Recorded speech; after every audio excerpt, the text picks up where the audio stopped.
चलिए आप लोग ज़रा इधर ध्यान दीजिए। मेरे पास यहाँ पर कुछ गोलियाँ हैं। अब मैं क्या कर रहा हूँ कि 2 गोलियाँ लिया यहाँ पर, मैं 2 गोलियाँ लिया हैं।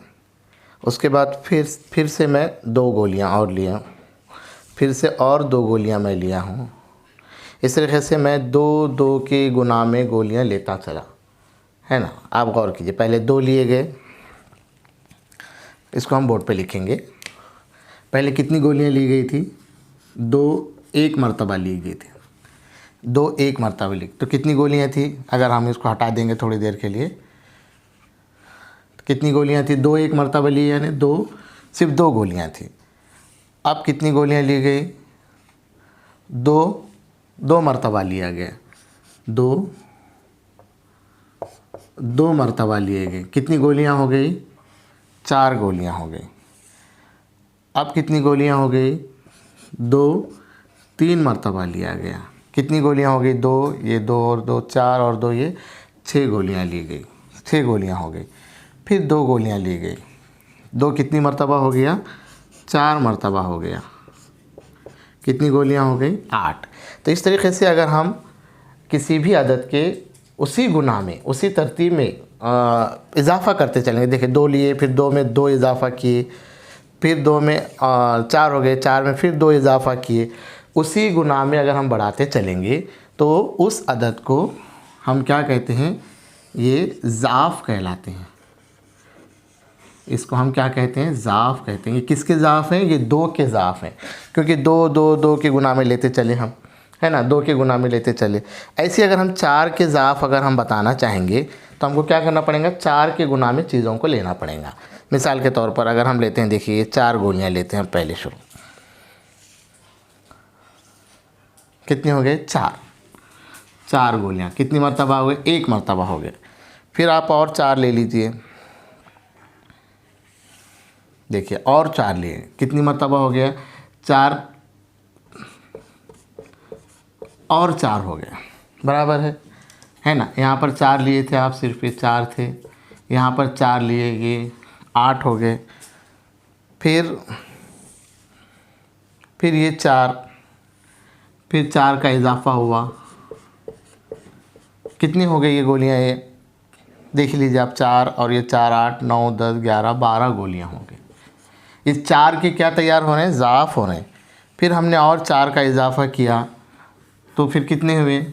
कितनी मर्तबा 4? 1 2 3 4, 1 2 3 4, कितने हो गए? 16। 4 4 का इजाफ़ा हम करते चल रहे हैं। देखिए ये देखिए अभी ये कितने हो गए? कितनी मर्तबा 4 हैं? 1 2 3 4 5 मर्तबा 4 हैं। 1 मर्तबा 2, ये 3, ये 4 और ये 5, कितने हो गए? 20 गोलियाँ हो गए। तो इस तरीके से किसी भी अदद के उसके गुना में अगर हम चीज़ों को लेते चलेंगे तो ये क्या तैयार हो गए? ये 4 के ज़ाफ़ तैयार हो गए। इसे हम क्या कहेंगे? 4 के ज़ाफ़ कहेंगे। तो कोई भी अदद के अगर ज़ाफ़ तैयार करना है तो उतना ही उसमें क्या करना पड़ेगा? हमको इजाफ़ा करना पड़ेगा। देखिए इसको हम ऐसा भी लिख सकते हैं, जमा की सूरत में भी हम ज़ाहिर कर सकते हैं ज़ाफ़ को, या ज़र्ब की सूरत में भी हम ज़ाहिर कर सकते हैं। मिसाल के तौर पे अभी 4 के ज़ाफ़ को अगर ज़र्बी सूरत में ज़ाहिर करना है तो हम कैसे ज़ाहिर करेंगे? देखिए यहाँ पर 4 कितनी मर्तबा था? 4 1 मर्तबा ही था, है ना। ये 4, यहाँ पर 4 कितनी मर्तबा है? 4 2 मर्तबा है। हम उसको 4 2 मर्तबा इस तरीके से भी ज़ाहिर कर सकते हैं। कितने हो रहे? 8। ये 4 3 मर्तबा।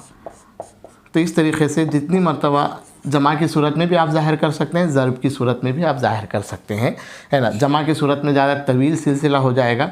जैसे अगर आप इसको ले लें तो इसके बाद है 4 मर्तबा, कितने हो गए? 16। और ये 4 5 मर्तबा, कितने हो गए? 20। तो ये क्या तैयार हुए? ये 4 के क्या हैं? ज़ाफ़ कहलाते। 4 के ज़ाफ़, 1 है तो 4 का ज़ाफ़, ये ज़्यादा हैं इसलिए उसको हम अज़ाफ़ भी कहते हैं। क्या कहते हैं इसको हम? अज़ाफ़। तो आदात के अज़ाफ़ मालूम किए जा सकते हैं। कैसे मालूम करना पड़ेगा? उतने उसमें बार बार इजाफ़ा करते चलना पड़ेगा। इंग्लिश में इसको मल्टीपल्स कहते हैं। अगर आपसे कहा गया कि भाई 5 का 11वां ज़ाफ क्या है, हम इसको समझेंगे। 5 इस अदद का 11वां ज़ाफ मालूम करो। 5 इस अदद का 11वां ज़ाफ क्या है, कैसा मतलब मालूम करना पड़ेगा। इसका मतलब क्या है, 5 का 11वां ज़ाफ मतलब 5 कितनी मरतबा लेना है आपको, 11 मरतबा लेना है।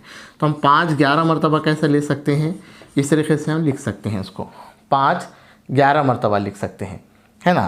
तो कितने होते हैं 5 11 मरतबा, अगर इसको ऑब्ज़र्व करेंगे, या आपको अगर 11 का पहाड़ा आता है तो 11 5 मरतबा भी कर सकते हैं, हमने ज़रब की खुसूसियात में देखा हुआ है ना। तो कितने हो रहे हैं 55, यानी 5 का 11वां ज़ाफ कितना है 55। तो इसका मतलब जितना जो ज़ाफ हमको मालूम करना है वो अदद उतनी मरतबा हमको लेना पड़ेगा, ठीक है। तो इसे हम क्या कहेंगे, ज़ाफ कहेंगे।